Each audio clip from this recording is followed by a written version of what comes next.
I would say go for it. Don't be afraid.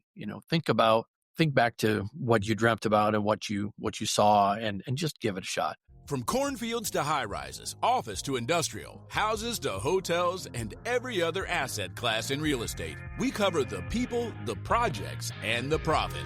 Welcome to the Investing in Iowa show. This show is for go-doers, action takers, and business owners. It's for people like you who are sick of Uncle Sam taking a huge bite of your apple. If you're looking to get ahead of what's taking place in Iowa, learn who is doing what, and how you can get in on the action, you're in the right place. Hosted by Neil Timmins, an Iowa native who has been involved in over $300 million in real estate right here in Iowa. Recording in studio from West Des Moines. Here's your host, Neil Timmins. We've got Dan Knoup here on the show. Dan, welcome. Yeah, thanks for having me. I'm excited to hear. For the audience's sake, who are you, where are you from, what do you do? I am the executive officer of the Home Builders Association of Greater Des Moines. I grew up in northwestern Illinois, but I've been from Urbandale for about 30 years now. How'd you end up here? I got out of the Navy and went to school. Thank you. My first semester of college was my wife's last. She got a job offer at Principal, and she said, "What do you think about moving to Des Moines?" So we packed up and moved here in January of 1994. We've been here ever since. Clearly you like it. Yeah, it sucks you in, right? Des Moines is a great place. It's a great place to live, raise a family. Patient's great. Culture, the way of life here is really good to us. So yeah.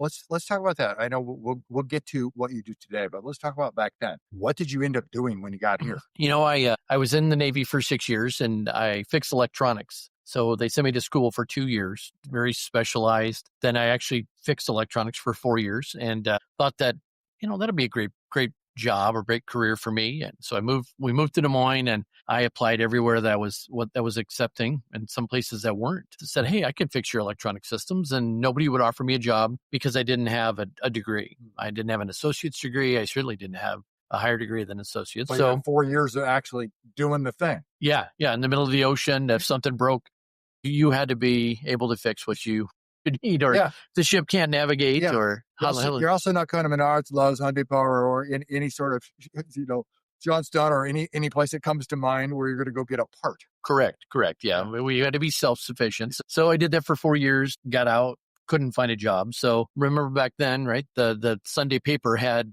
the jobs and the want ads. And so my wife says, "Well, what about all these carpenter jobs?"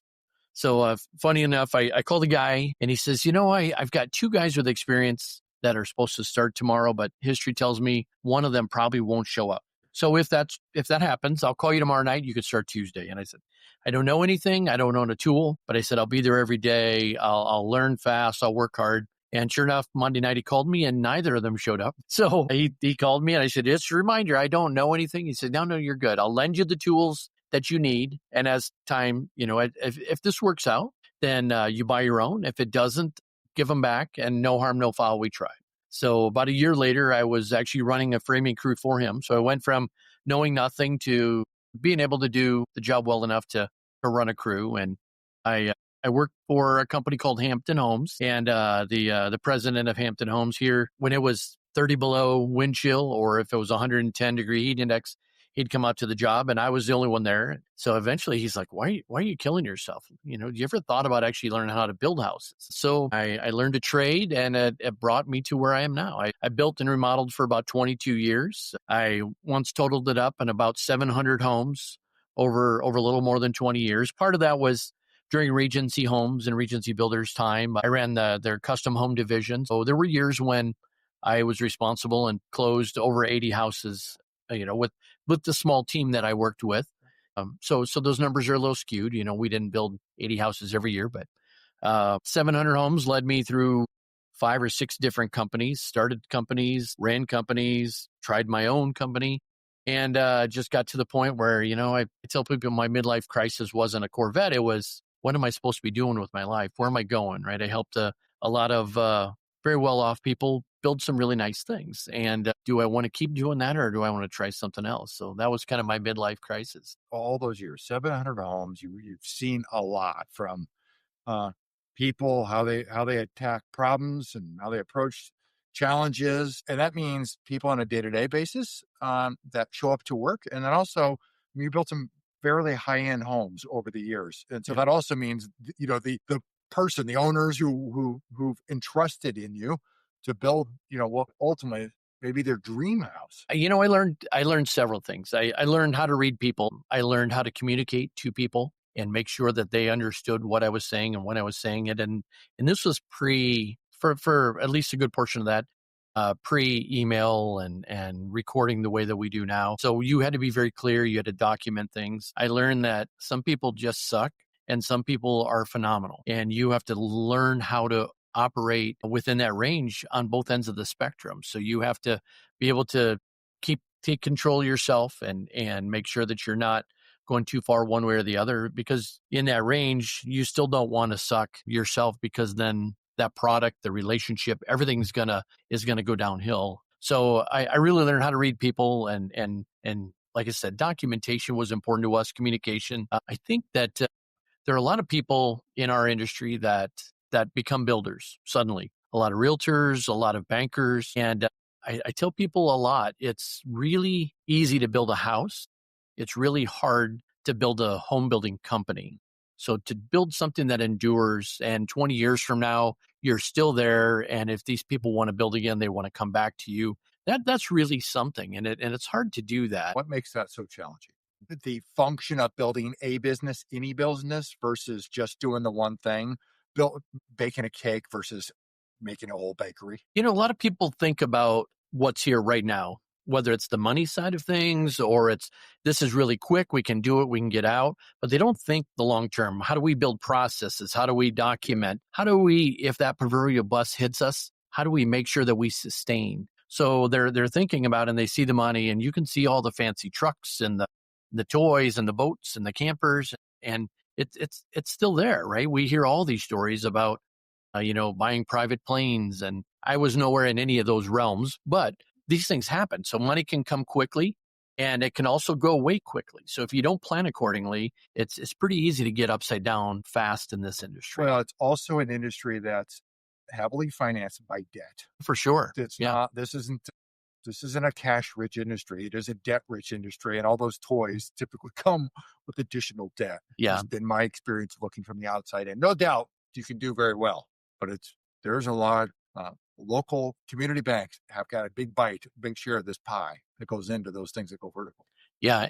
And they do very well in our industry, in our association. We're grateful for all of them because of the way the system's set up. You're absolutely right. And thank goodness they're here. Or a lot of the cases, homes wouldn't be built. No, that's correct. And we happen to be in a state, one of the best, maybe arguably the best, for a number of things. And one of it is community bankers, because they are the backbone of the community. You go to other states, the number of banks that exist is few and far between than what exist here to provide optionality for people, and not just in this line of work, but a multitude of things. We and I know we'll talk about this, but we interact with the youth a lot, and kids, high school kids, college kids, and we talk about what we do. And when I try to differentiate between commercial construction and residential, or union and non-union, one of the big selling points we have is, are you an entrepreneur? Do you want to start your own business? Because our industry is ready, willing, and able to accept people that want to take the risk and start their own business. The commercial world, maybe not so much. And I'm not saying that's a bad thing. There's a lot more structure there. But if you want to start a business, and that's where those community banks are so vital, because they're willing to take that risk and make you a loan, where maybe that wouldn't happen if that was flipped. Well, I'm kind of going to jump around here and some of the subjects that you touched on, that I'm into a time frame. All right, some people suck. One of the, as I mentioned to you before we got on the show, one of my lines of work is I lend money to guys who fix and flip houses. And there are three pieces that make that whole puzzle go. You got to buy it right. You got to manage it right, the construction piece, and then you got to sell it right. Selling it right, as long as you do the first two, that kind of is the third domino that just falls. Factors are the bane of a lot of people's existence. Just what your story was. Y'all, two guys just didn't show up. And so contractors don't show up. They walk off the job. They swindle people to the detriment of the industry as a whole. Some people get a bad rap at the industry in some cases. And it's totally unfair, because I know dozens of contractors out there who are terrific at what they do. Hey, Iowa investors, this is Ava Baukamp, Chief of Staff at Legacy Impact Investors. Have you thought about adding real estate to your portfolio but don't have the time or desire to play landlord? At Legacy Impact Investors, we do the heavy lifting. Our team finds the deals, manages the properties, and handles all the day-to-day operations. Our select group of qualified investors co-invest with us, gaining ownership equity without opening a tenant email or responding to a maintenance call. They just share in the income, appreciation, and tax benefits. These opportunities aren't for everyone. They are for qualified, accredited investors only. If you want to learn more, please visit LegacyImpactInvestors.com to apply. Take me to 2008. What were you doing, and what kind of walk me through that whole world and your world at that time? Yeah, Regency had a large line of credit. So as part of the leadership group, I knew that Wells Fargo had called that note, and they gave them a certain amount of time and said, replace your funding. People have a little bit of a struggle with perspective, right? So they built 1,100 houses a year. And today the largest builder is the largest builder in the nation, and they build about 700 houses, right? So we talked about those community banks. Well, every community bank had a deal, and they were already leveraged. So to replace that line of credit was almost impossible. So I knew that was coming. They had also brought in some leadership from out of state to help take the company to the next step. And so the writing was on the wall for me, and it wasn't very long into that process that I was done at Regency. So I started my own business, had customers that I was working with on the custom home end of the business that came to me. They said, well, the relationship we have is with you. It's not with the big business. What are you going to do? Created my own company. In the middle of the worst recession that either of us have seen and hopefully will ever see, I tried to start a business, and I had enough relationships and was able to make it through, did some construction management, did some remodeling, built a gorgeous home in the Woodlands. So I'm thankful for all those people, right? All those customers and the people that believed in me. And it wasn't a good fit in my family, right? So we knew that the risk of home building and the things that come with it weren't for me. At least not from an ownership standpoint. So I went back to work for somebody and found my way through about 3 years at KRM Development, which is creating a remodeling business at the time.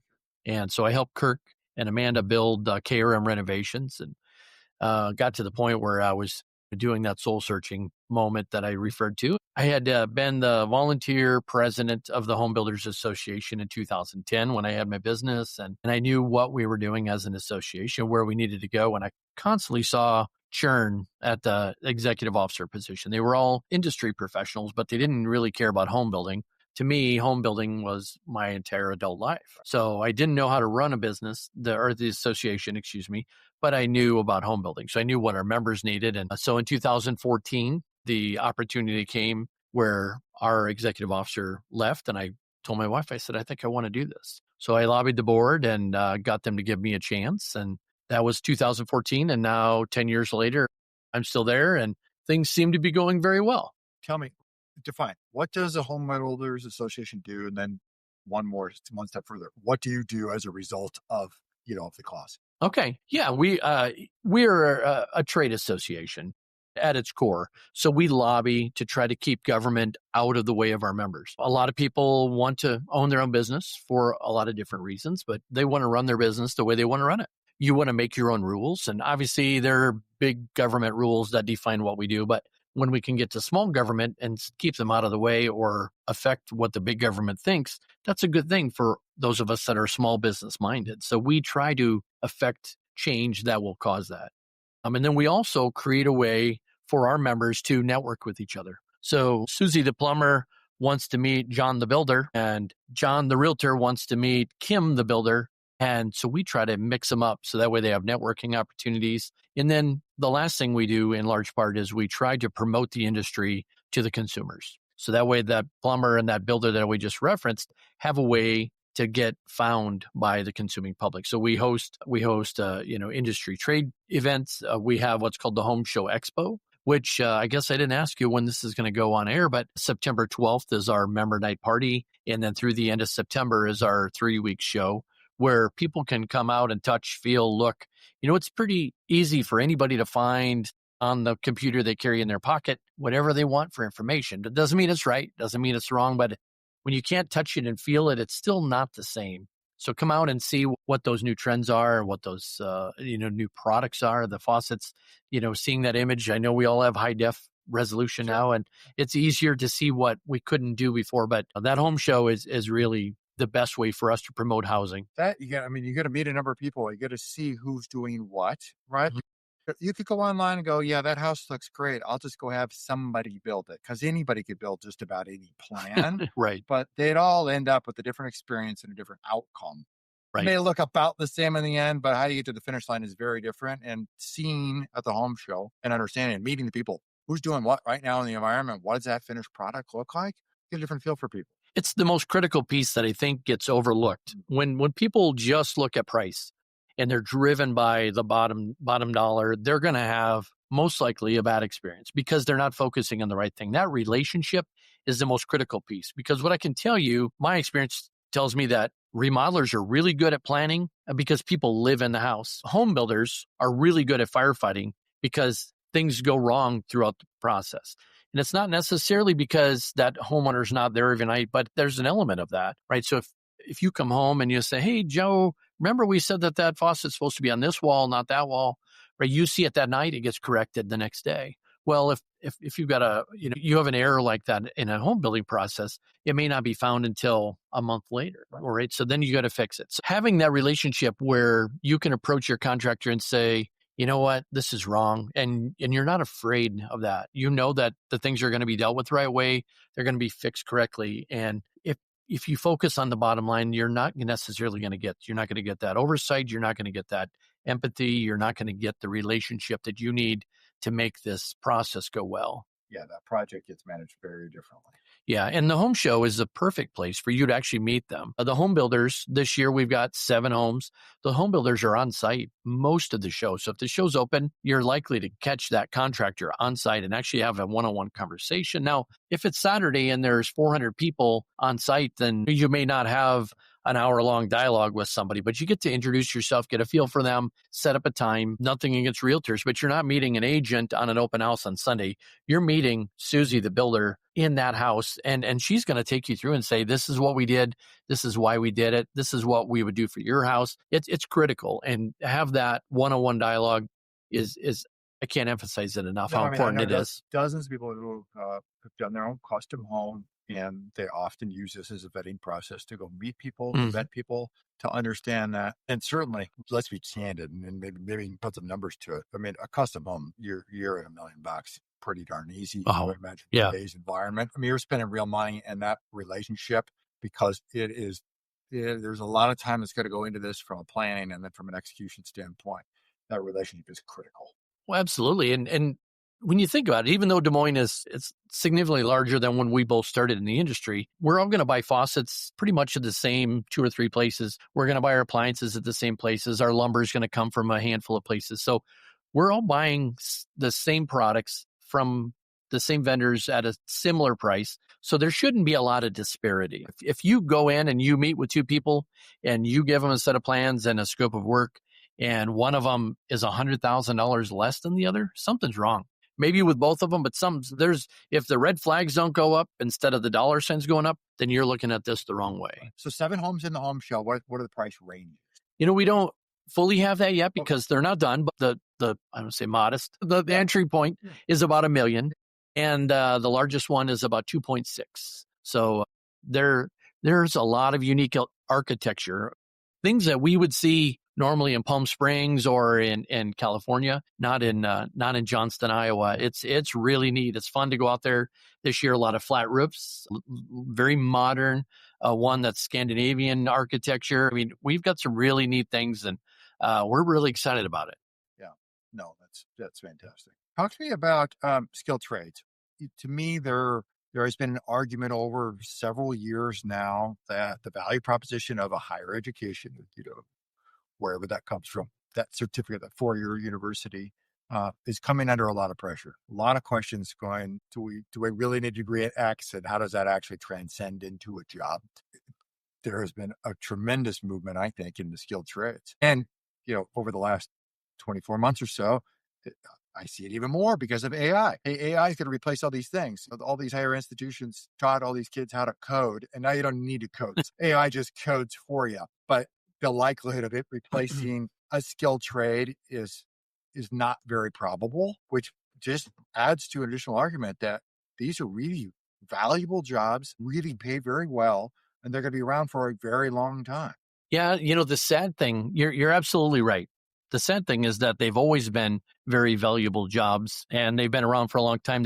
This society classification, right, saying that's below us, right? If you don't have a degree, for 2 generations, our kids have been told, if you don't have a degree, you're going to be a failure in life. And that's just simply not the truth. And the other side of that is we have a lot of members that own businesses that have degrees, and they found their way here because they love doing what we do. Both of those are just fine. So what we really set out, one of the very first conversations I had after I got this job was from a great friend of mine named Gary Scrutchfield. And he took me out to breakfast and said, hey, we need to work with Des Moines Public Schools. They're their crown jewel, and we need to start a school. So we started going through this process and started working with the director of Central Campus. And we built what is now called the Skilled Trades Academy.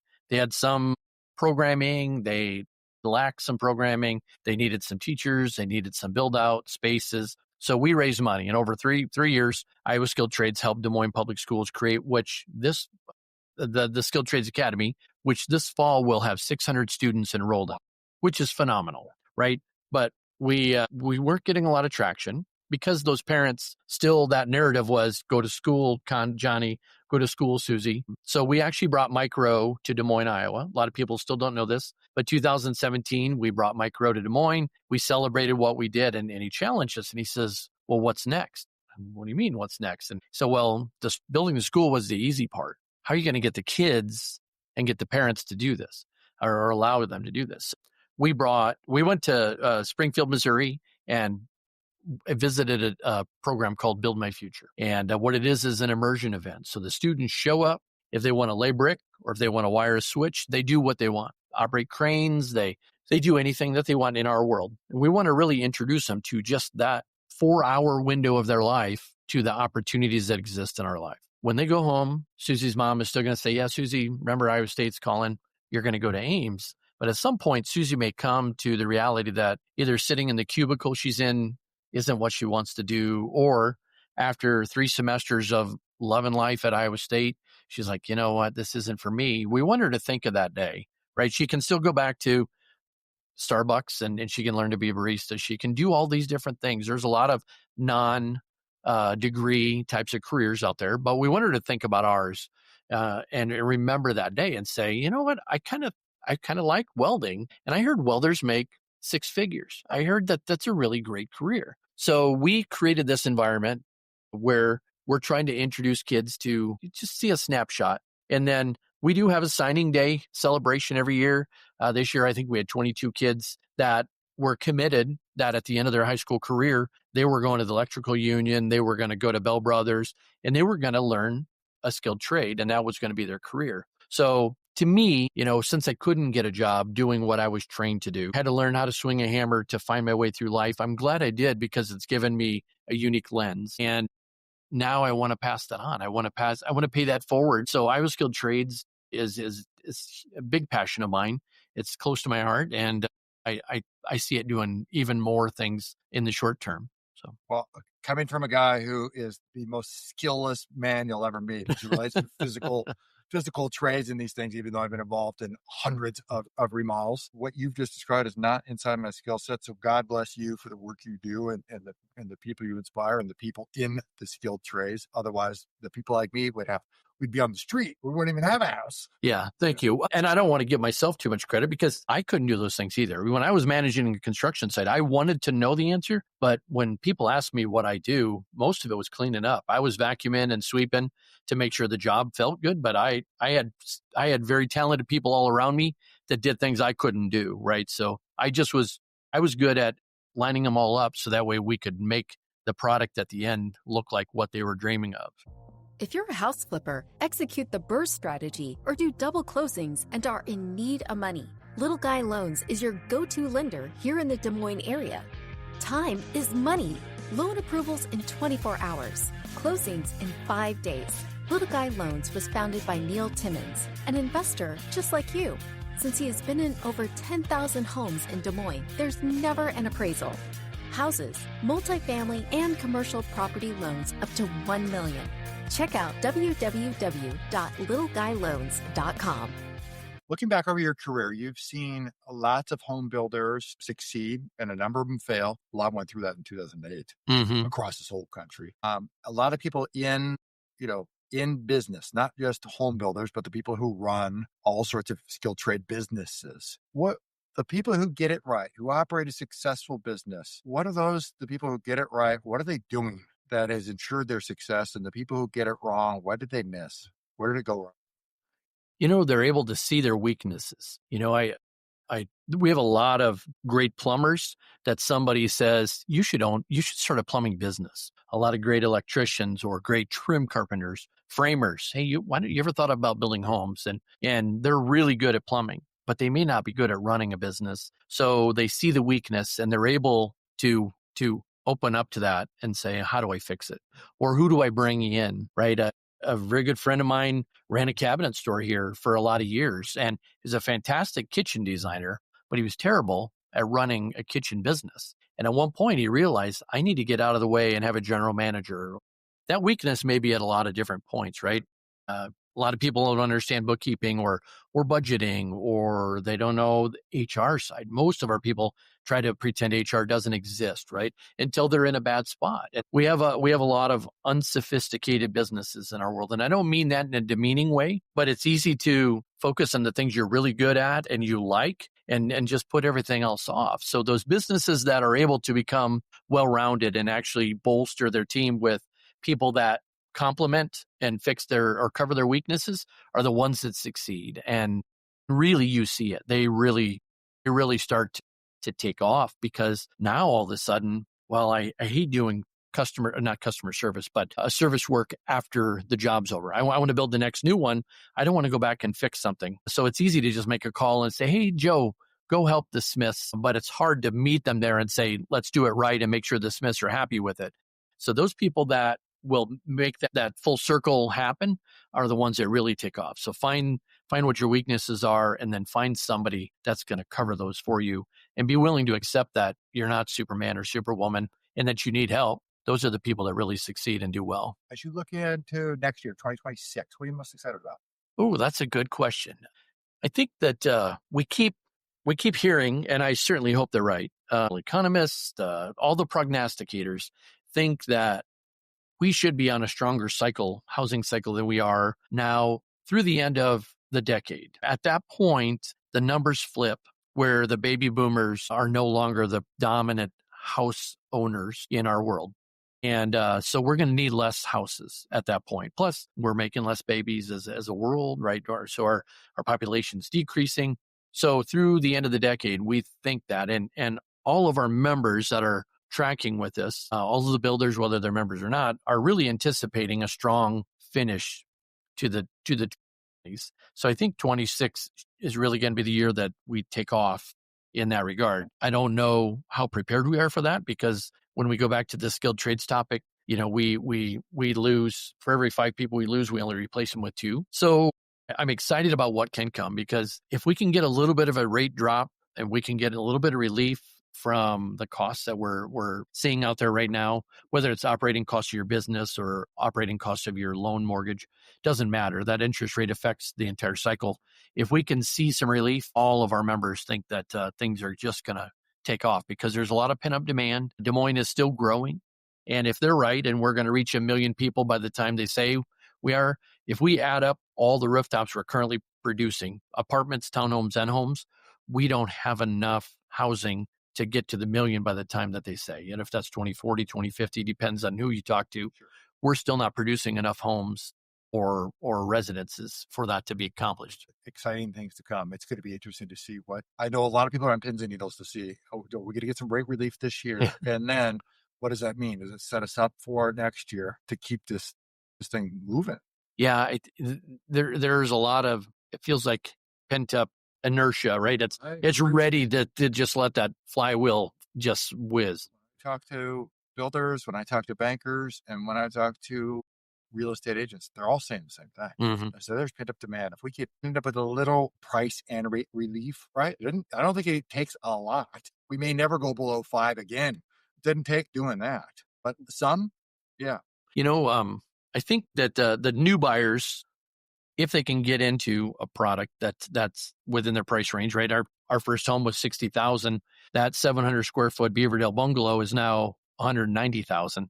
So if they can get into it, I think they're okay, and they've heard from enough people that these rates are going to fall at some point. You can refinance. This golden handcuff situation where people are in homes that are at such a low rate and they're not moving. They're not either moving up or moving down, but they're not moving out one way or the other. So now their house is not available, and that doesn't allow somebody to buy. So if we could get some relief on those golden handcuffs, that would be huge for us, because then we start mobilizing people throughout the spectrum of housing, not just at the entry level new construction and at the high end custom.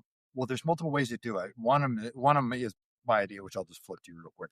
It's a product that doesn't exist. So the idea is that rates have to come down. Something has to be compelling enough to unleash the golden handcuffs, which for most people that may never exist, because Fair. maybe you and I mean, I'm sub 2.5% on an interest rate. And if I sold my house, great, I could go buy something. I got to spend a lot more money to replace something similar to what, right? Right. Or smaller for more money. Or smaller for more money, right? Yeah. But downsize into a ranch and spend twice as much. Yeah. And then the interest rate is, I'm at 6 something, right? So the idea being a different product that could be created where you just take your mortgage with you. Your mortgage just goes to the new house, comes with you. The banks have to sign off on this. You still have an underwriting process. You still have to qualify, but they've already locked in the rate as it exists today. Yeah. For the amount of debt, they're willing. Yeah, say, make up a number. You owe $200,000. It's a 3%. Cool. You're going to go buy another house, make up a number. It's $500,000. Great. Well, you're going to bring $200,000 with you. The debt's going to exist. You need some more new money. Great. Now we can blend that. You're going to have another $150,000 or $200,000 as today's rates. It would take the creation of a new product by Wall Street, ultimately, who has created all the work. Yeah. The 30-year product is all traded by Wall Street. It would take some financial engineer at that level to come up with this, to do so. That is interesting, though. And I'm not sure if our antiquated title process in Iowa would benefit that or make it harder. But one way or the other, we might either be the guinea pig or the last to get it. But I think that's a great idea. What I'm certain of, if Wall Street can figure out a financial incentive, and if maybe at a political level, there was enough political will to go, hey, we really need to unleash some of these golden handcuffs to get things moving, maybe. Because the idea that affordable housing and new construction do not coincide shy of government incentives. Right. You couldn't build an affordable house, quote unquote, right, today. It has to come through the resales. And we're trying to change that term, because you're exactly right. Affordable housing has a negative connotation that it is subsidized. So we're trying to talk about the attainability of housing. Yeah.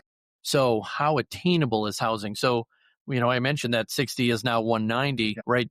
Within the last 5 years, the bare bones entry price of a new construction home went from $180,000 to $240,000. Well, we haven't had that much escalation in the rest of our world. So we were talking earlier about the fact that the two industries being healthcare and education, well, we've seen some increases now that are unsustainable, and they've made housing unattainable to a firefighter, a police officer, a school teacher, right? These necessary careers that we all look to and say, oh, thank God you do that, right? My daughter's a nurse and she does things I couldn't do. And I'm so grateful that she does them and that other people do them. But if we can't allow them to buy houses because these costs are so crazy, right? So we're trying to shift from affordable housing, which is still needed, but to attainable housing. And right now, the numbers that we're seeing and being told they're at all-time unattainable rates or levels. Yeah, we've seen, I've read some of those stats here, just 2000 and pre-crash, I think may have been one of those times. Yeah. And then maybe somewhere in the 90s. Yeah, that our income ratios, that too much of a percentage, right? The attainability, too much of a percentage of one's income is attributed to housing, that it therefore makes it unattainable at the median price levels. But at the same time, the people that have money or access to money are building and remodeling at crazy levels. The number of houses that are, over $2 million or more, 20,000 square foot homes. I mean, the things that we're hearing and seeing in town are just, and I don't think we're that far. Actually, I know we're not. We're already seeing teardowns in Glen Oaks where, this house is 30 years old and $1 million or more, and it's getting torn down so they can build up. And I'm sure that's going to come soon to the Woodlands and Country Club. And it's just a matter of time where these desirable neighborhoods are going to want to have a freshening, and it's here. You mentioned a lot of work being done in remodeling. People have been in their home a long time. They have a tremendous amount of equity built in that thing. And it just, in some cases, makes far more sense for them to go and do a large remodel than it is to move.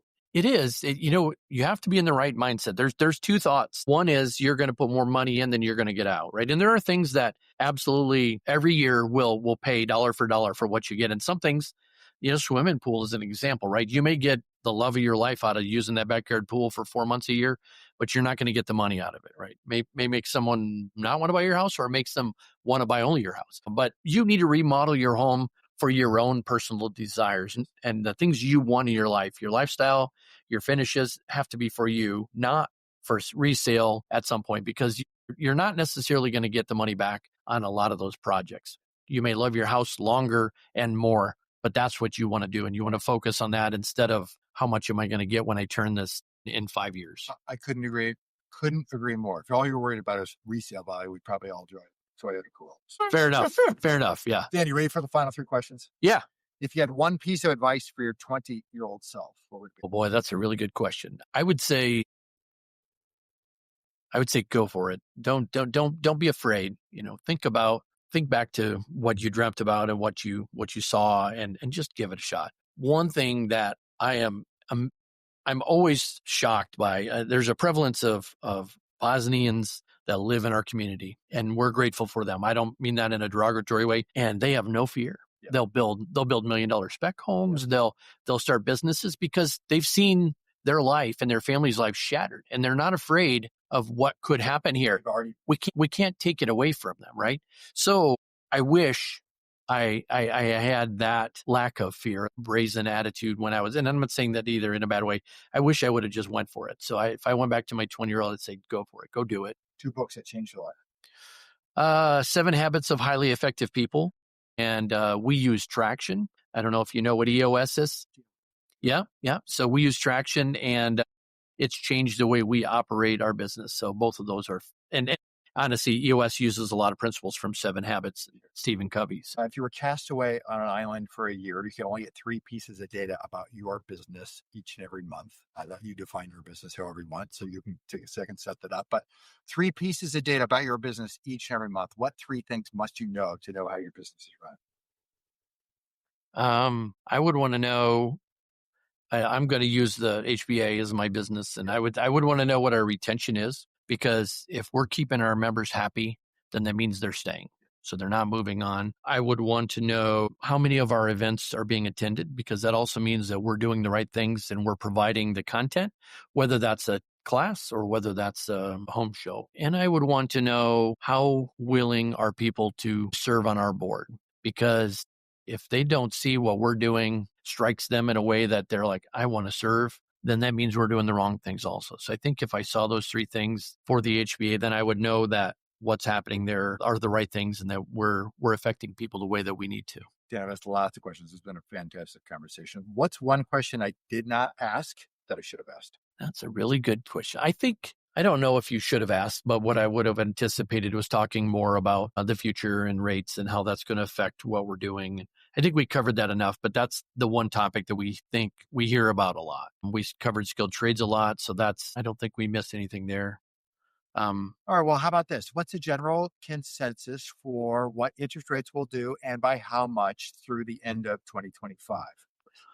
I think that the general consensus that I've been hearing is that there will be a drop in September when they meet again. And that one thing I saw, which I don't put credence to, but said that there could be several more before the end of the year, as many as 4 through the last quarter of the year, which would be shocking. But that's what I keep seeing is September for sure, and then probably at least one more after that. And honestly, I think that injection into the flywheel is needed for us to continue the momentum that we have. And for people who want to find you, follow you, connect with you. Yeah. Anything that's HBA related, our website is DSMHBA. So just like it seems, Des Moines Home Builders Association. IowaSkilledTrades.com, spelled out, is our work behind reaching the youth. It talks about our school, talks about Build My Future.